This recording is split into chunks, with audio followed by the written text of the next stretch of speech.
ഞാൻ ഈ ഒരു മാസത്തിനിടയിൽ 5ാമത്തെ തവണയാണ് സാറിൻ്റെ ഈ കല്ലറയിൽ എത്തുന്നത്. ഇവിടെ ഓരോ തവണ എത്തുന്നതും എന്നെ സംബന്ധിച്ചിടത്തോളം എനിക്ക് മുന്നോട്ട് പോകാനുള്ള ഊർജവും ആത്മവിശ്വാസവും ലഭിക്കുന്ന ഒരിടമെന്ന നിലയിലാണ്.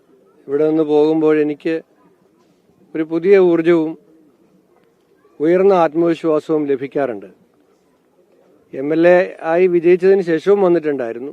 പിന്നീടാണ് മന്ത്രിയായി പ്രവർത്തിക്കാനുള്ള ഒരു അവസരം പാർട്ടി നൽകിയത്. അപ്പോൾ അതിനുശേഷം ഇന്നലെ സത്യപ്രതിജ്ഞയായിരുന്നു, ഇന്ന് സ്പീക്കർ തെരഞ്ഞെടുപ്പായിരുന്നു. അത് കഴിഞ്ഞ ഉടൻ തന്നെ ഇവിടേക്ക് എത്തിയത്, സാറിൻ്റെ മുമ്പിൽ വന്ന് പ്രാർത്ഥിക്കാൻ വേണ്ടി ഇവിടെ എത്തിയത്. പ്രധാനമായ 2 വകുപ്പുകളാണ് തമ്മിൽ കണക്ട് ചെയ്യാൻ പറ്റുന്ന 2 വകുപ്പുകൾ കൂടിയാണ്. എങ്ങനെയാണ്, എന്താണ് ഒരു വിഷൻ, ഏത് രീതിയിലാണ് മുന്നോട്ട്?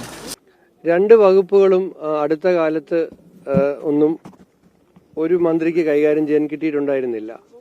ടൂറിസം, സംസ്കാരം, സിനിമ, ഇത് 3ഉം നമുക്ക് യോജിപ്പിച്ച് മുന്നോട്ട് കൊണ്ടുപോകാൻ കഴിയുന്ന വകുപ്പുകളാണ്. അപ്പോൾ അതുകൊണ്ട് തന്നെ ഒരു പ്രാഥമിക യോഗം വകുപ്പിലെ ഉദ്യോഗസ്ഥന്മാരുടെ നടത്തിയിരുന്നു. എല്ലാ കാര്യങ്ങളും അങ്ങനെ ഒന്ന് ക്ലബ് ചെയ്ത് തന്നെ കൊണ്ടുപോകണം എന്നുള്ള നിർദ്ദേശം നൽകി. കാരണം നമ്മുടെ കലാ സാംസ്കാരിക പ്രവർത്തനങ്ങളും നമ്മുടെ ടൂറിസം ഇവൻസുകളും ഒക്കെയായി പരസ്പരം ബന്ധിപ്പിച്ചാൽ അത് കേരളത്തിന് വലിയ സാധ്യതയുണ്ട്. നമ്മൾ വലിയ തോതിൽ പ്രതിസന്ധി നേരിടുന്നുണ്ട് സംസ്ഥാനം സാമ്പത്തികമായി. അപ്പോൾ ഭാവിയിലെ കേരളത്തിൻ്റെ ഒരു പ്രതീക്ഷ എന്ന് പറയുന്നത് ഒരു ടൂറിസം തന്നെയാണ്.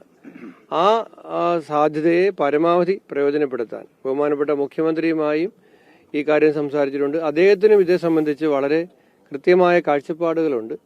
അപ്പോൾ എല്ലാവരുമായും ആലോചിച്ച് ഈ സാധ്യത, ഈ അവസരം പ്രയോജനപ്പെടുത്തി മുന്നോട്ട് പോകും.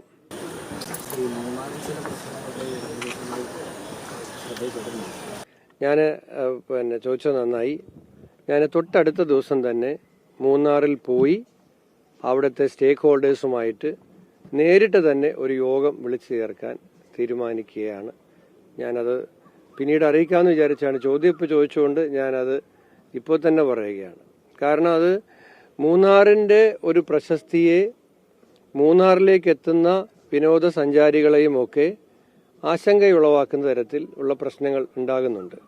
അപ്പോൾ അവിടെ വ്യാപാരികളുണ്ട്, റിസോർട്ട് ഓണേഴ്സ് ഉണ്ട്, ടാക്സി ഡ്രൈവർമാരുടെ യൂണിയനുകളുണ്ട്, ലോക്കൽ ബോഡിയുടെ പ്രതിനിധികൾ, ജനപ്രതിനിധികളുണ്ട്. അതോടൊപ്പം തന്നെ മറ്റ് ഗവൺമെന്റ് ഡിപ്പാർട്ട്മെന്റ്സുമായി ബന്ധപ്പെട്ട ആളുകളുണ്ട്. അവരെ എല്ലാവരെയും കൂടെ ചേർത്ത്, അവിടുത്തെ MP-യും അവിടുത്തെ MLA-യും ജനപ്രതിനിധികളെ എല്ലാവരെയും കൂടി ചേർത്ത് ഒരു യോഗം വരുന്ന ദിവസങ്ങളിൽ അധികം വൈകാതെ തന്നെ അവിടെ പോയി വിളിച്ചു ചേർക്കാം എന്ന് വിചാരിക്കുകയാണ്. കാരണം നമ്മുടെ ഏറ്റവും വലിയ ഒരു ടൂറിസ്റ്റ് ഡെസ്റ്റിനേഷനാണ് മൂന്നാർ. അപ്പോൾ അവിടെ നിന്നും പോസിറ്റീവ് അല്ലാത്ത വാർത്ത വരുന്നത് നമ്മൾ ഗൗരവമായി ഇടപെടണം എന്നുള്ളത് കൊണ്ടാണ് അങ്ങനെ തീരുമാനിച്ചിട്ടുള്ളത്.